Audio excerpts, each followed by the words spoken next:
Hello everyone. Today we're going to look at loading data into R. And we're actually going to load a data file up and then we're going to do some work on that data file. So far in R, I've had you populate vectors. I've had you use those vectors to populate other vectors. I've had you combine vectors to make semi-meaningful results. And then we were able to plot the results, plot the data files, or actually the vectors that you created. But in truth, that is while it's functional, it's not that useful. It's not that useful simply because if you have to build a vector that is big enough to really be meaningful or useful, that's going to take quite some work. And then when it becomes multidimensional, become a matrix, that's going to be even harder. So the real power of R comes when you can load and process external data files, such as small files or large files from Excel, from Microsoft, from SPSS or other sources.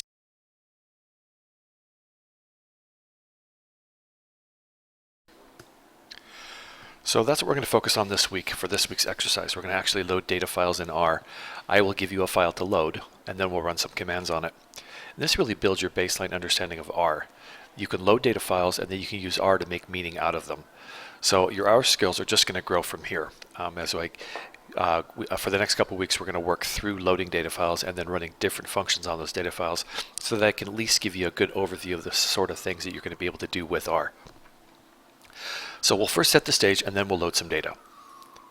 The first thing I want to talk about is working directory. Both R and RStudio use the concept of a working directory. And a working directory was actually assigned in R when you downloaded R and installed it either on your laptop or your PC or your Mac or whatever it is you have.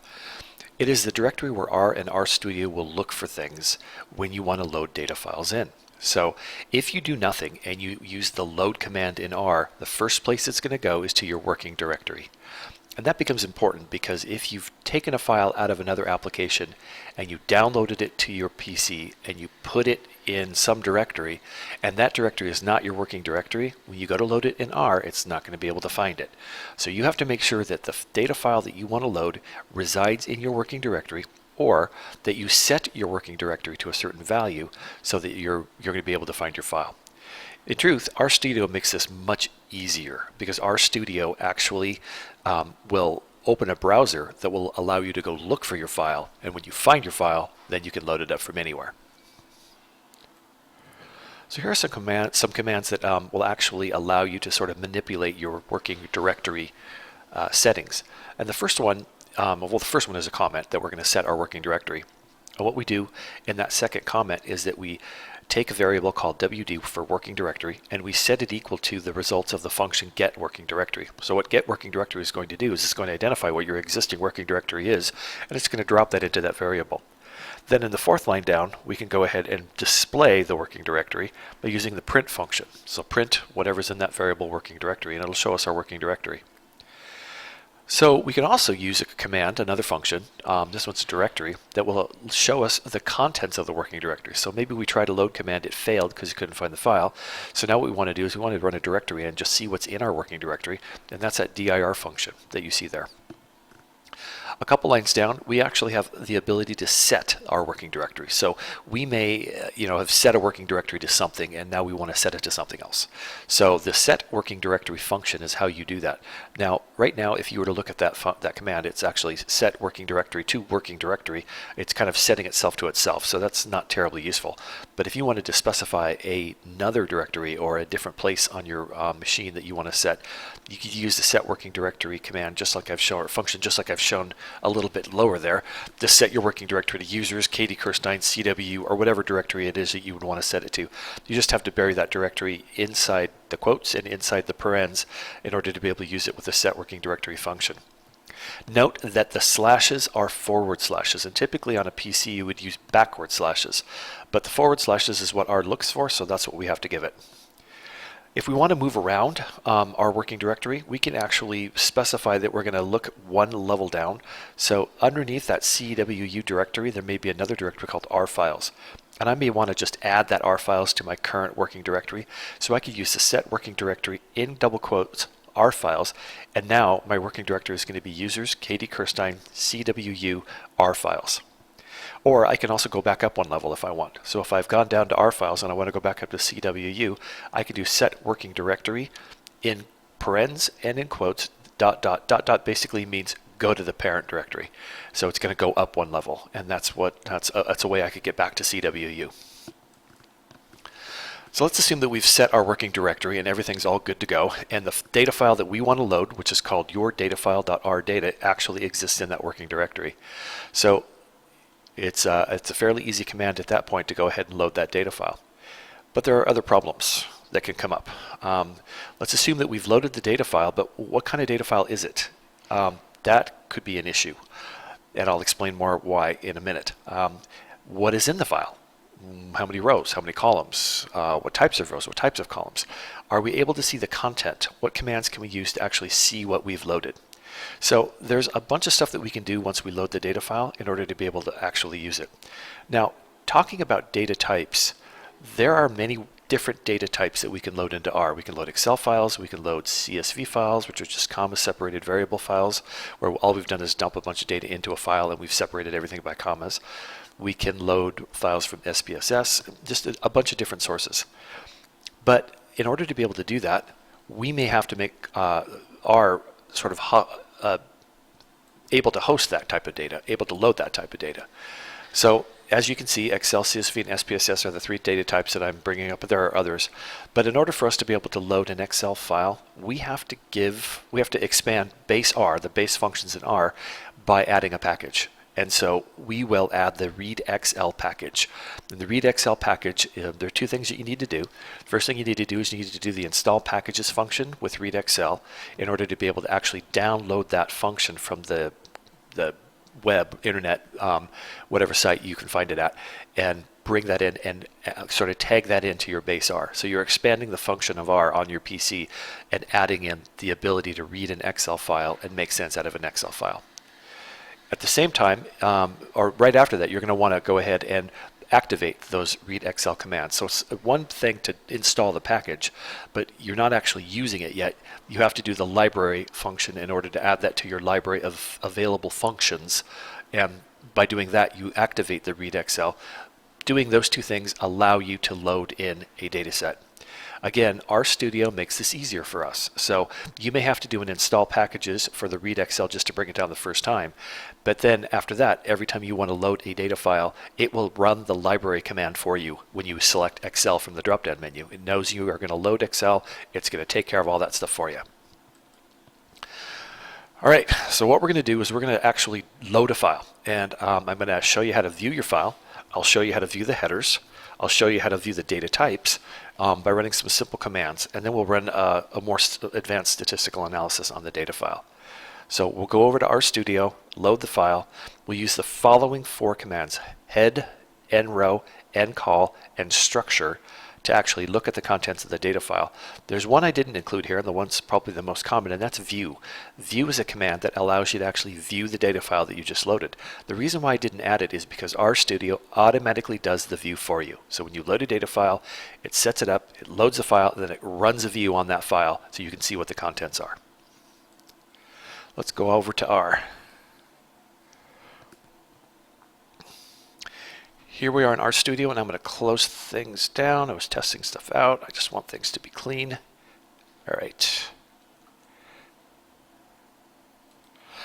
So this is RStudio as it might look when you first open it up. And down here in the lower left-hand corner, it may be in a different spot depending on how you've got your panes arranged, but in the lower left-hand corner, you'll see the screen that gives you the opportunity to import a data set. If you click on that, you can pull down to From Excel. And this allows you to import a data set from Excel. The reason why we have to specify is come down here and look at this library readxl. The command is already put in for us. So it knows we're loading Excel. It sets up the library readxl so it can add that functionality to our base R, and then it'll have us read that data file in, and then it will actually run a view for us on that data file. All we have to do is tell it what the data file is. So here's where we can go ahead and click on Browse in the upper right-hand corner. And it lets us find our data file. Now, I don't have to worry about working directory because I can go wherever I want to pick up my data file. And I happen to know that my data file is in this Documents directory, and it's called Sales for 2016. You'll notice when I bring this in, R doesn't deal well with spaces in a file name. So what it will do is it will put underscores in between sales and 4 and underscore in between 4 and 2016. And that's just its own convention. It needs to do that in order to be able to deal with the file. All right, so we've got this set. Our defaults are set. It knows to do the view sales for 2016. You'll see the underscores are put in there. I'm going to import this data set. And there it is, our data set right where we need it. You'll see over here, sales for 2016 was populated by doing the read Excel, and this is my file name with the full directory. So it set that to sales for 2016 is my data set that represents my file, and then it let me do view sales for 2016. Bang, there it is. Okay, well, imagine that it hadn't done that, or imagine that the file was so large that I wasn't able to actually see everything on the screen. There's where some of these other commands can be useful. So if we do head, we're just going to look at the head of the file. Head is a function that allows us to see the first couple of rows of the file. We can do open paren so we can specify the name of the file. And you'll notice that as I type the first couple of characters, it matches all open data file sets, or all open data sets, and if there's only one that matches, or if there are a number that matches, it allows you to select from that drop-down list that will show up. Well, right now there's only one that opened. So what I can do is, this is really convenient, you just hit return and it populates the function with that name, and then you hit return again and it does your command. So you can actually, for all of these commands, because we only have the one data file that matches the beginning of what we're going to be typing, it's just return, and it will get you through all these commands. So the first one's giving us a head. It gives us the kind of column names, and it gives us the data type, and then it gives us the first 6 rows of the file. So what if we needed to count the number of rows? So we can do n row sales, again, return. For the shortcut, there's 42 rows in the file. How about the columns? Return, 4 columns. We kind of already knew that, but imagine there was 400 columns and we didn't know that. And then last one, we want to see structure. Structure, what is the structure of the file? And it gives us information about the file, about the fields. What are the field types? We see that both customer and state of residence are character type, whereas sales and Christmas are both numeric types. And then it gives us the first couple entries for each of the 4 columns. Okay, so our data file is loaded, and we're ready to do some work on it above and beyond just looking at the first couple of rows of it. Let's get back over to our presentation. Here's your mission. So you're an administrative manager of a major retailer. Your job is to try to establish a predictive model that will help you determine how much each of your customers is likely to spend at your store during the period of December 1st through Christmas. So you're trying to predict Christmas sales. Now, how are you going to predict Christmas sales? You're going to look at another variable, and another variable hopefully that has a linear relationship to Christmas sales. So to do this, we're going to use each customer sales from January 1st through November 30th as a predictor of customer sales during Christmas time. So we're going to build a linear regression model on the data set that you just loaded, and I will show you how. Okay, before we actually do it, here's what it will look like. So we loaded the data file. Now we're going to run a linear regression model, and the LM function is how we do that. Now there's a couple things we have to feed to the LM function. It's a little more involved than some of the other functions that we've been looking at. The first thing we'll look at, or the first thing we'll feed it is, this is our dependent variable. Okay, it is the variable that gets set by looking at the other variable, which is the independent variable, and that is sales. Okay, so we're going to look at sales. This represents sales from January 1st through November 30th, and we're going to use the relationship between this variable and this variable to determine our linear model. Okay, we also need to specify what data set we're going to use. So the data set is going to be the data that is in the file that we loaded called sales for 2016. So we do have to specify that as part of the command. When we run this command, what we're going to get is an intercept and we're going to get a slope. And those two values are going to be what we use to actually process every entry in sales and use it to determine what the value of Christmas should be. Now, these are approximations, and they're based on data that we fed in our 40 rows. So it's going to do the best job it can, given the data that we've given it, to try to use sales and predict what Christmas should be. Okay? So what does it all mean? So basically what it means is that when we use sales to predict Christmas, we're going to start out with a point in our scatter plot where sales is set equal to 0. When sales is set equal to 0, how much do we think our customers are going to spend at Christmas time? If they haven't bought anything from us all year, how much do we think they're going to buy at Christmas? You might think it's 0. Our linear model tells us something else, actually. So then what we do is for each dollar increase in sales, there is some amount of increase that happens in Christmas spending. So assume that a customer spent $100 in the first part of the year. That's going to equate to some prediction of how much they're going to spend at Christmas time. And the same thing goes for $200 or $400 or $1,000. There's going to be some value that fits into our model that will allow us to predict what they're likely to spend at Christmas time. So what we'll do is we'll go ahead and run this, and then I'll show a scatter plot of how this looks, and then we'll see kind of what we can determine about the relationship between our two variables. Before we do that, though, let's look at this in a little more detail. So we're going to run a linear model using the LM function on our file to compare the two variables, Christmas and sales. Okay, this is the command. It's the same command that I showed you before. What R returns when we run this command are two data points. First one is going to be the intercept. The intercept is where our trend line or our linear regression model line intersects the y-axis. And what that basically means is that when sales is 0, Christmas is $30.48. So even though a customer hasn't spent anything with us all year, based on the data file that we have, it still looks like there's a chance that they would spend $30.48. Now, in a linear regression model, when you find the intercept is where one variable is 0, it's where it crosses the y-axis. Sometimes it doesn't make sense. You'll find that substantively it just doesn't make sense. In this case, if a customer hasn't spent anything with us, are they really likely to spend $30.48? That may not make sense.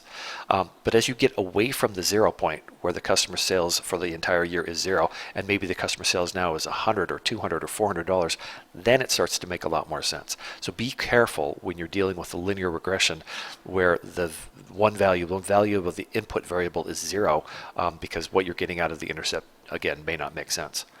So let's assume then we've got 0 sales, and we believe our model that the customer is going to magically come into the store and spend $30.48. For every dollar that they spend above and beyond that $30.48, we believe that, for every dollar that they spent on sales. So let's assume that now the customer, we have a different customer, and they spend $100. So instead of it's 0, it's $100. So what we're using that $100 for is we're going to use it for the other variable, and that's the slope. For every dollar that the customer spent during the period January 1st to November 30th, the model tells us that they're likely to spend 19.17 cents at Christmas time.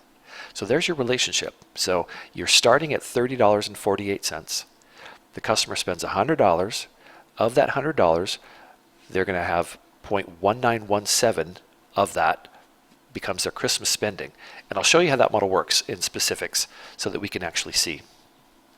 So in short, basically, the LM function for the Christmas versus sales gives us two things. It gives us the intercept, and it gives us the amount of scope, or the amount of money, or the amount of increase. Sometimes the intercept could be negative, so it's actually showing a decrease. But in our particular case, we have a linear regression model that is positive, so it's showing a positive linear relationship between our two variables. So let's go and look at what this tells us. Okay, so what this tells us, as I've already said, when the customer spent $0 between 1/1 and 11/30, we can expect them to spend $30.48 at Christmas time.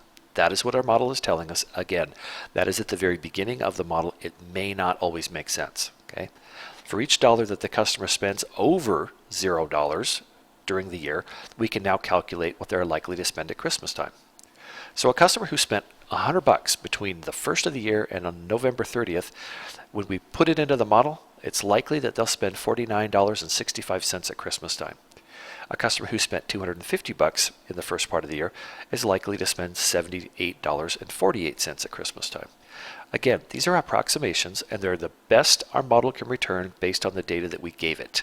So it's important for us to understand that it's going to be approximate, and there may be errors associated with it. Let's talk a little bit about our variables. So we have an x variable and a y variable, and that's going to be important when we look at this in a scatter plot.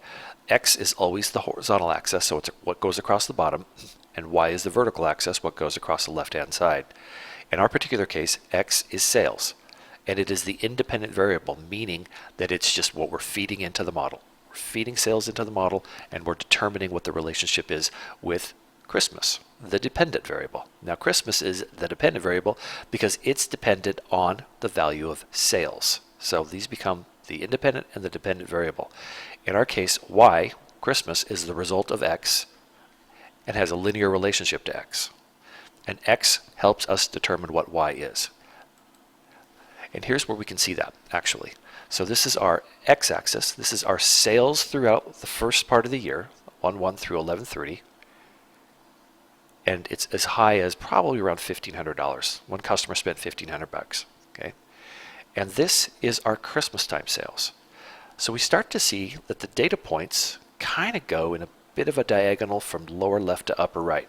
That is indicative of a positive linear relationship, which means that using linear modeling allows us, or regression modeling, allows us to actually build a model that will give us useful information about what we think is going to happen at Christmas time. So as you see all these data points down here that are clustered around, that's a good feed into our model, and it helps educate our model and helps set our model up. You'll also notice that when sales is 0, our intercept is $30.48. So that's where we start. We start at $30.48. Again, it may not make sense to say a customer spent $0 in the first part of the year. Suddenly they're going to spend $30.48, but it might. It's possible, right? What's more likely, though, is we get into $200 or $400 that we can use these data points to say, oh yeah, it's very likely that a customer who spent $200 with us during the beginning of the year is now going to spend a little more than $50 with us. $400 are going to be around $100, right? And so this model actually works pretty well. You'll see that the data points don't lie on the line itself because the line is a projection. It is a projection of what it thinks. It's actually kind of a mean. It's an average of, if we had more data points on here, the line may be different, but it's also, they're scattered around the line. So there's going to be some error associated with each of these, but it's enough to give us some sort of an idea because in many cases it's not that far off. And down here, this cluster of data points is actually pretty useful. So this is our scatter plot that we'll see that we can be able to compare the two values. All right. So we've gone over this a little bit, and I want to go over kind of what, again, comes out of it, sort of as repeat, learn by repetition. So Christmas, our predicted variable, is going to be equal to the intercept plus the slope times the other variable that we're putting in. This is the sales variable, okay? And this is kind of how this looks. Remember that our intercept was $30.48, and our slope was 0.1917. Okay, let's assume for a second that we have the input value. The input value is $100. So we know that the customer spent $100 in the first part of the year. Now we're going to feed it into this equation. So $30.48 is our starting point. By order of operations, we'll do the multiplication part of this first. So 0.1917 times 100, we'll get a value there, and we will add it to $30.48, and that will get us our final value, which is our output value. 49.65. Okay. Same thing here. We put in $250 and we multiply it by 0.1917. We add it to our intercept and it gives us our output value. And this is basically, just two samples, but it's how the model works. So for every data point that we put into our model, we multiply it by the slope, we add it to the intercept, and we get an output value. And it gives us a pretty good projection of what any value would be, any sales value would be in terms of Christmas value or Christmas sales. So now we can predict based on sales how much a customer is likely to spend at Christmas time. All we need are sales, intercept, and slope. Well, the LM function looked at your data and came up with your intercept and your slope. So that function gave you what you needed there. Sales comes from your data file. So now it's just a matter of doing the math. So we plug our sales variable in, calculate our Christmas variable, and now we can see the value of this, because if we happen to know that sales is pretty tightly integrated with Christmas sales, then we can pick and choose the customers that we want to market to maybe we pick and choose customers in a different way.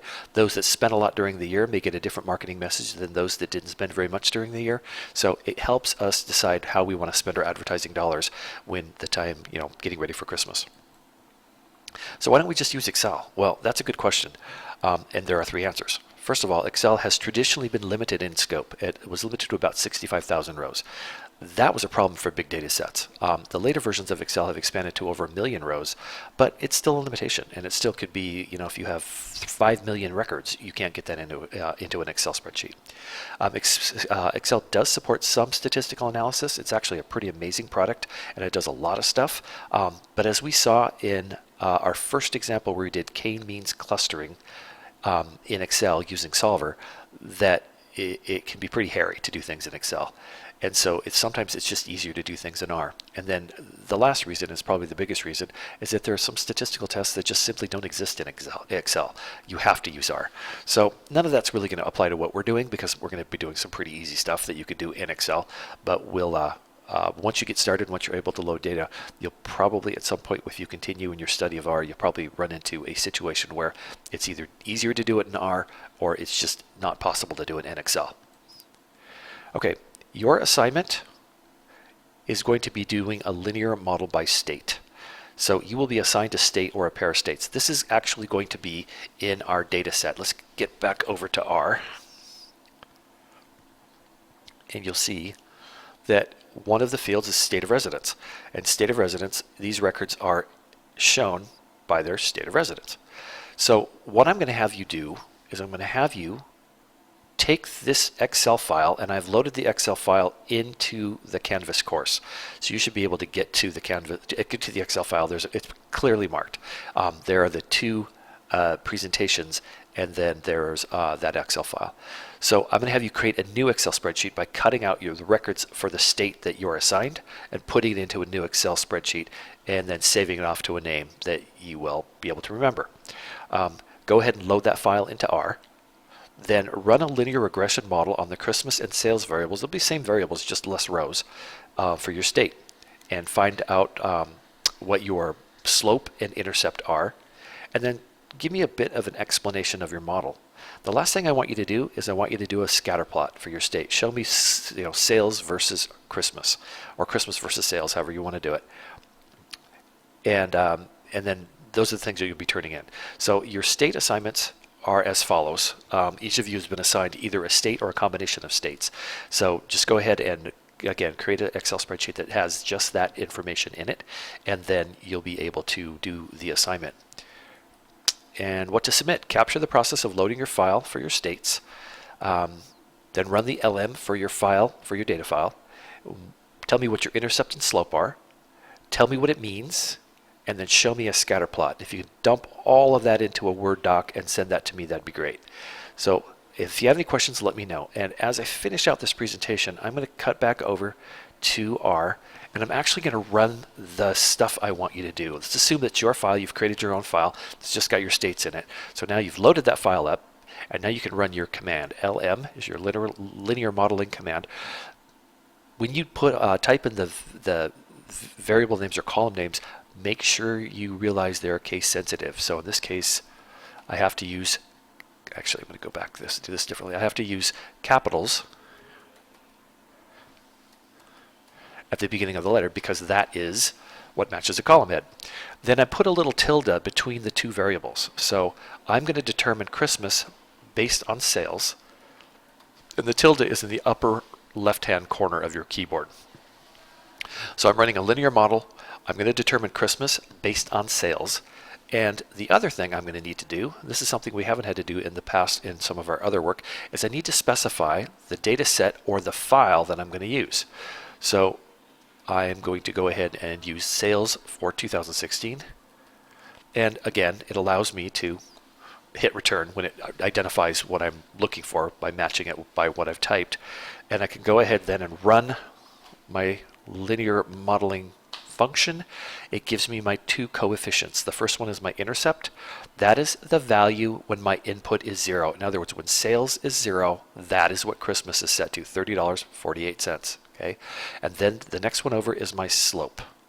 For every dollar increase in sales, there's going to be 19.17 cents increase in Christmas spending. Okay. Again, it was able to determine that based on the relationship in my data file between my two variables. Okay. The next thing that you're going to do is, and I'm not going to give it away actually, I'm going to just let you do it. You're going to go ahead and run your model, you're going to go ahead and explain it to me, and then you're going to go ahead and plot out your results and give me your scatter plot. Again, if you have any questions, let me know. I'm just an email away.